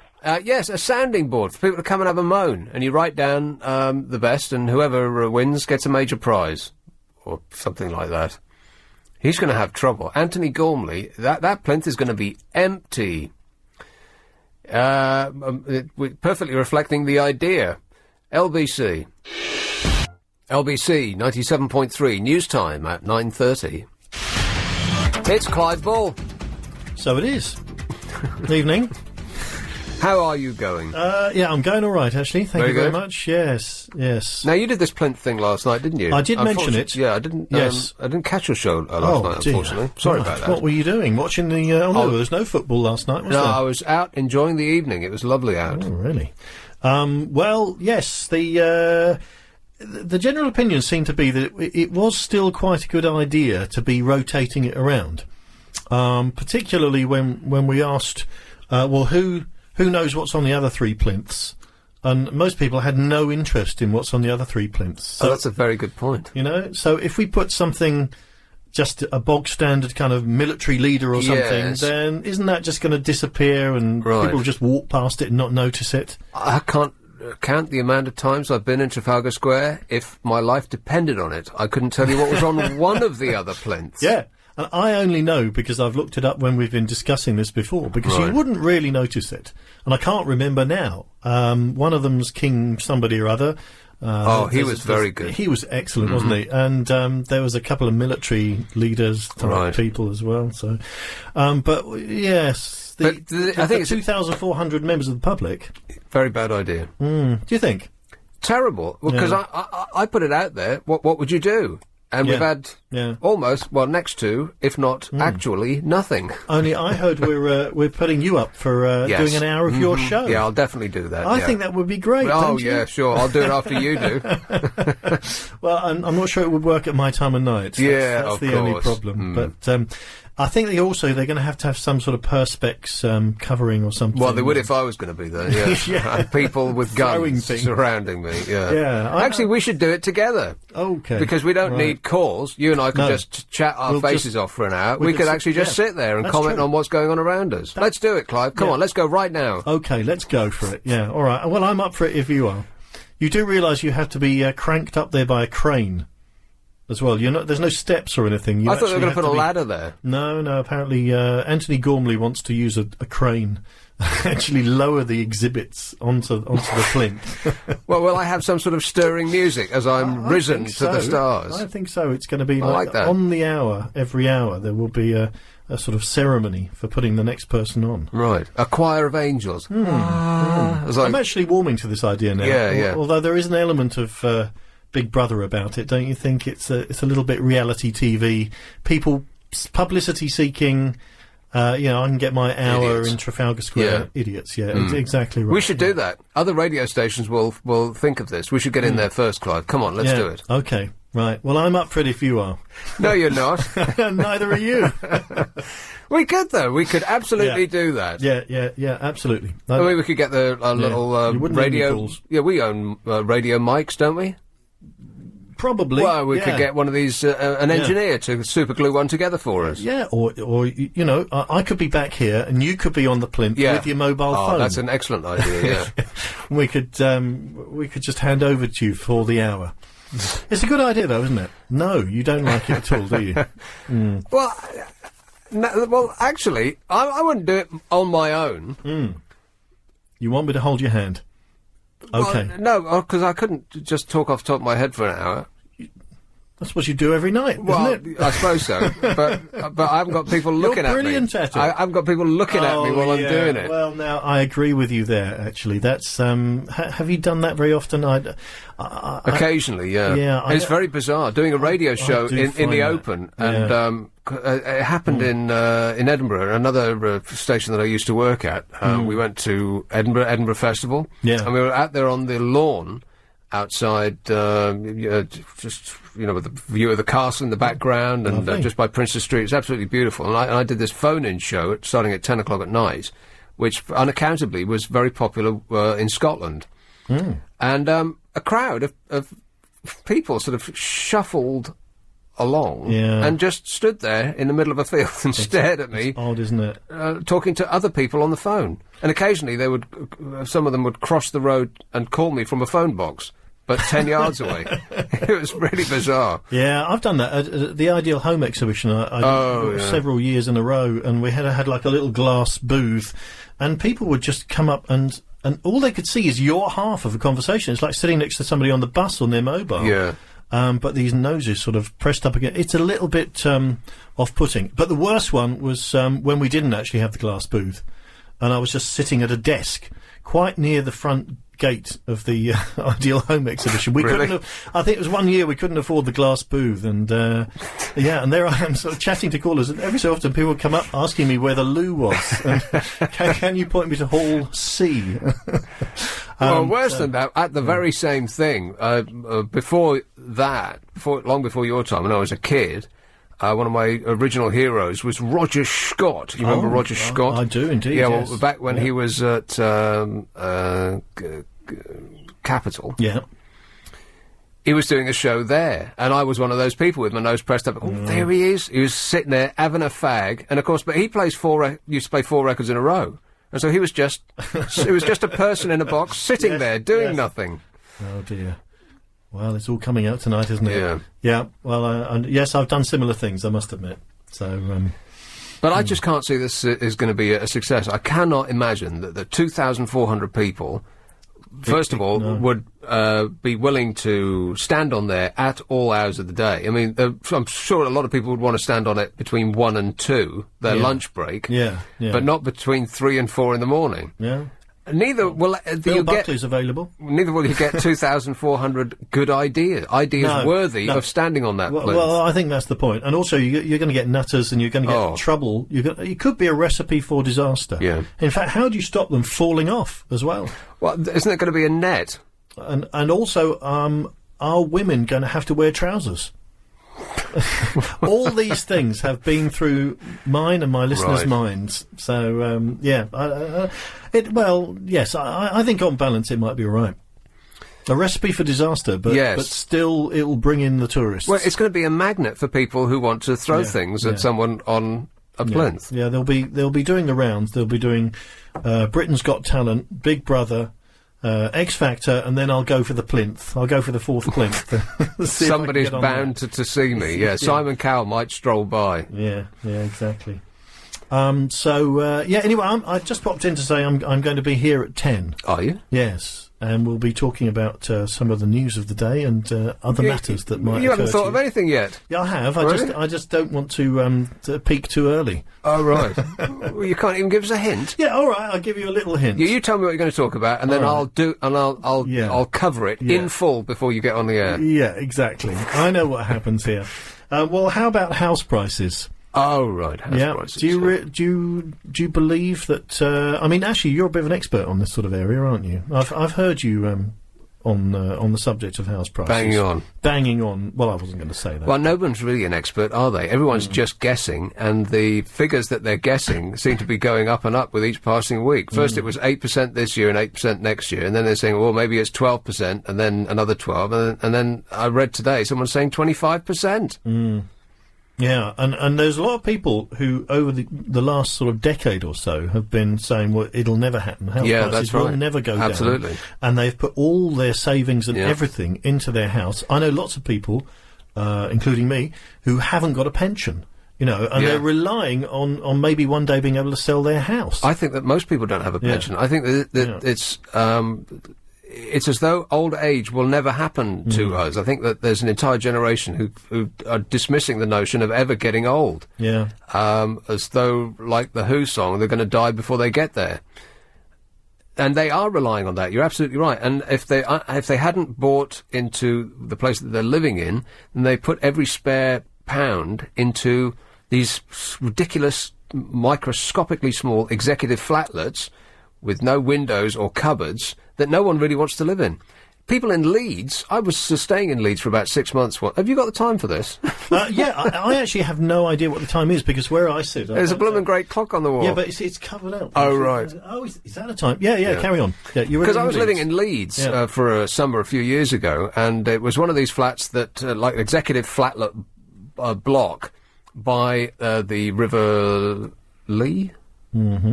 No, the River Aire. Yeah, River Aire, yeah. Right by the Armoury, if you know Leeds. And I thought, who lives in all these flats? Who are all these executives with no possessions? Because there's nowhere to put anything in those flats. There's no cupboards or anything like that. So they're essentially for people who are coming and going. They're not actually living there. They're just staying there for a while and then moving on. And I thought, in Leeds, how can you rent all these out? And right enough, there were a lot of flats that were empty. But what they were doing when I was there was building basically an entire mini town of these things. So the amount of executive flatlets that went up in Leeds, and I know the same thing happened in Manchester, and I don't know about any of the other towns up there, but it's happened all over the country. Everyone went insane and thought, this is the thing to do. You buy a flat, you rent it out, the price will go up, and then you'll be able to sell it, and you'll be sitting on your yacht having a cigar for the rest of your life.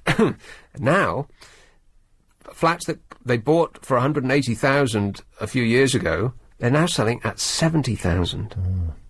Like less than half price. Because they're just there's not a market for them. Exactly. People don't want to live in a flat with no room or cupboards. They want a house with a garden. So they built all these flats, but there's no one wants to live in them. I mean, you could imagine that. Maybe Thames side, you can imagine, or Westminster, people jetting in for a couple of days. They don't need all the room, and then they clear off again. But Leeds might be pushing it. Not so much, Not so much, exactly.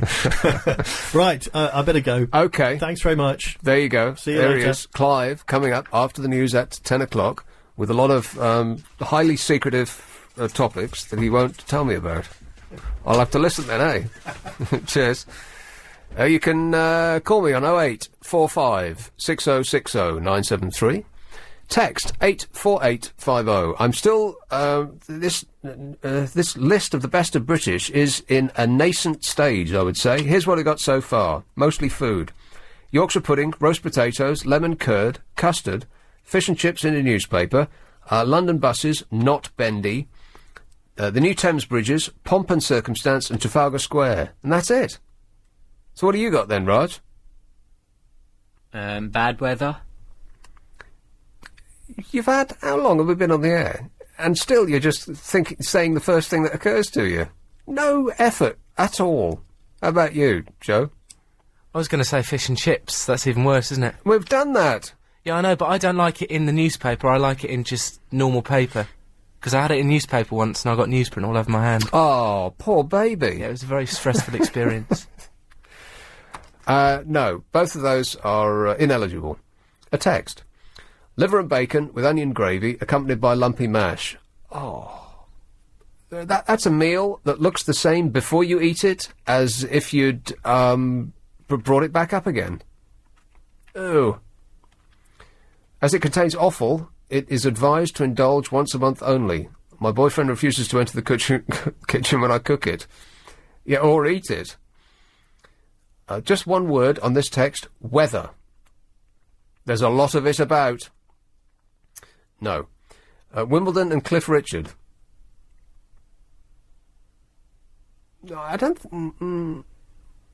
really think that Wimbledon is that British anymore. I mean, there's what's his name? That geeky Scots bloke. He's going to be out, so there's no British interest in there, is there? Maybe that's the British element, the fact that we still hold on hope that someone from Britain is going to win. That's never going to happen. I really don't think that that's ever going to happen anymore. I mean, the state of British sport is shocking. I think when the Olympics comes around, you almost forget that the Olympics are happening this year. They're about to kick off. Isn't that fantastic? We won't win anything. What are we going to win?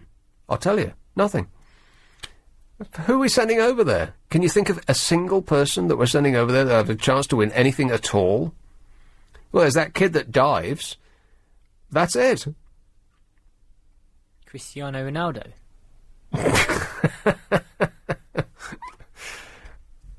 A text. Next time you're on your balcony and a mystery chopper appears, try taking a photograph and see what kind of reaction you get. Yes, they'll be strafed. It's 9:45. LBC Travel with Karen Mercer. Come on, we're running late! An email. Oh, I'll read those in a minute. You can email me at nick.abbott@lbc.co.uk. You can call me, preferably, or don't call me preferably on this number. Call me on this number, preferably. That's the preferable way in which to contact me. Do you know what I'm saying? 0845 60 60 973. Poplar, Andy. Hello. Yes, right. Andy. Fish and chips in newspapers, you haven't been able to get them for about 10 years. Haven't you? No, they banned it under health and safety regulations. Why? Because it was something about, well, you don't know who's been handling the newspapers and you might catch something nasty off it. Really? Yeah, at the very best now, they'll wrap your chips in the normal white chippy paper. Yeah. And then they'll overwrap it with a bit of newspaper. Right. But you can't get them just straight in newspaper anymore. It's against the law? It's against the law. Because it could make you ill. Right, and in the entire history of humankind, has anybody actually been made ill by newspaper? No. Not that I know of. No. All right, thanks for that. Possibly a researcher was in the lab. Well, yeah, right. Cheers, Andy. It's illegal. I like the call. One of my favourite callers for a good long while said the other, hey, all those calls just disappeared, all of them. What was wrong with them? Huh? Did you just disappear, all of those calls?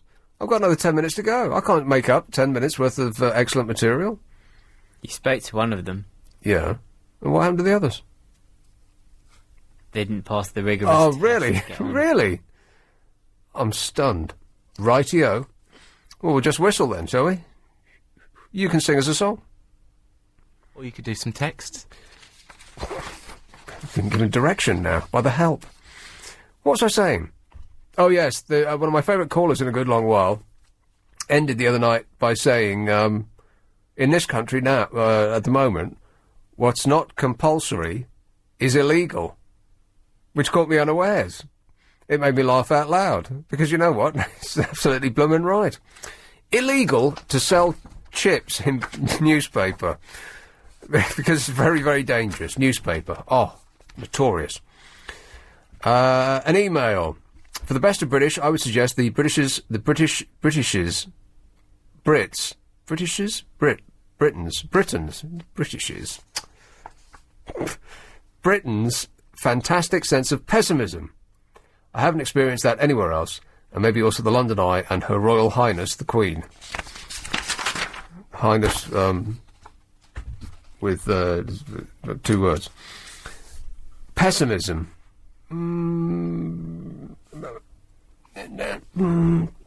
Pessimism. You can't really say that's the best of British, but he's got something there. There's something in that. Is it a sense of humour? That's not really pessimism, though, is it? It's, how would you define that?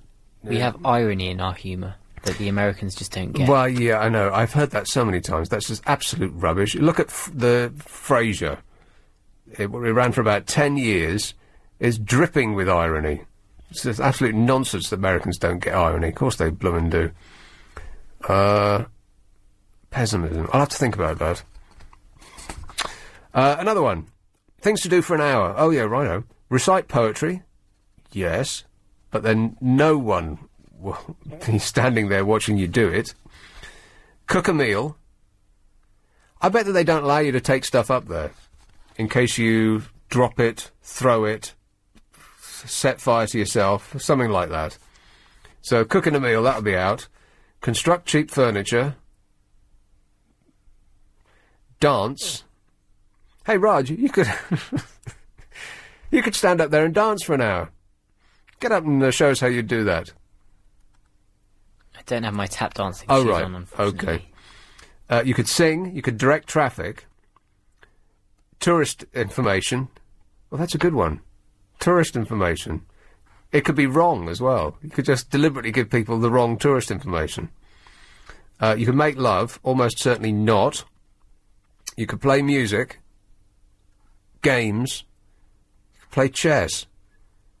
Actually, you could just sit there. You could put up a couple of deck chairs, and like you and your friend could just have a party up there, or just watch the world go by. Or you could put 2 deck chairs, and only there'd be one person, and it could be a commentary on the solitary nature of life in the hectic city, something like that. You could call it that, a commentary on the solitary nature of life in the hectic city, and with a title like that, that's £1 million right there. You could just sit there, have a fag, for an hour. It'd be a really long fag.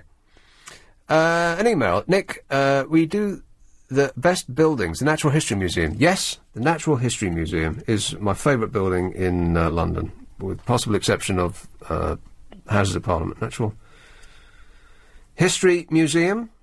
This is the best of British. Can't stand Stephen Fry. He's sniffily superior.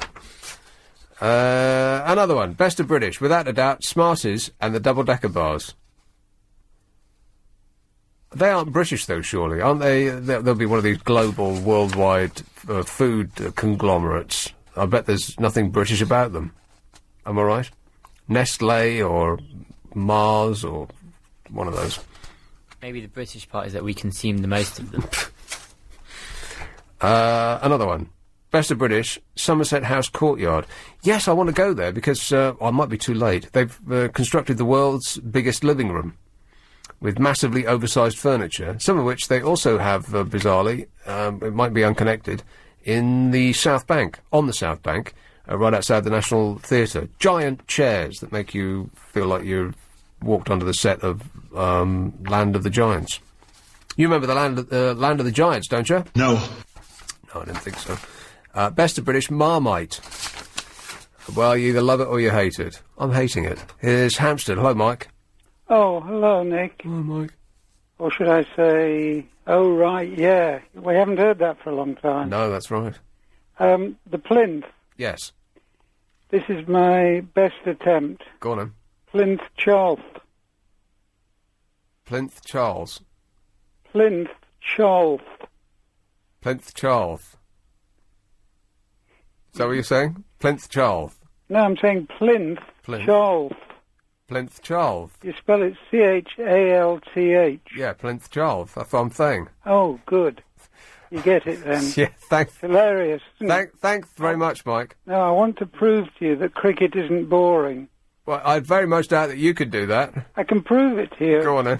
I want you to take a bat, Yeah. a cricket bat that is, Mm-hmm. not a flying thing, and go out with or without a crash helmet Yeah. and face a fast bowler.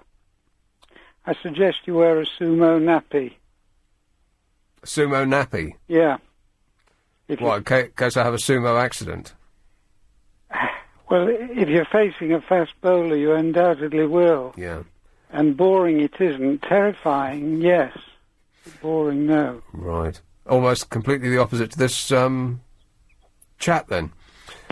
Thanks very much, Mike. But like, more? you know, Socrates asked... Oh, Struth, ancient Greece we're going to now. I'm afraid we haven't got time. Well, he asked these questions. Did he? You've got to say, would that be boring or terrifying? It wouldn't be boring, would it? I mean, if you could still talk afterwards, if you still had any teeth left to talk through, you would say that was terrifying, not boring. Right. Okay, well, I bow to your expert knowledge of boring things. I've got to go, Mike. But thanks very much. Hey, Raj. Talking about boring droning, what have we talked about tonight, then, eh? We talked about sadistic delight. Yes. The end of the human race. Staring annihilation in the face. Mm-hmm. The bees. Right. Hot flower sex. Losing fruit. Vegans pegging it. With meat goes milk. Thank you. Exciting prescription drugs. Issues printed days ago. Jumping into private jets. QCs. Mayonnaise. Mayonnaise. Ooh, so yummy. Hijacking vehicles. Setting hair on fire. Be afraid. Quivering in the corner. Waiting through security. LBC.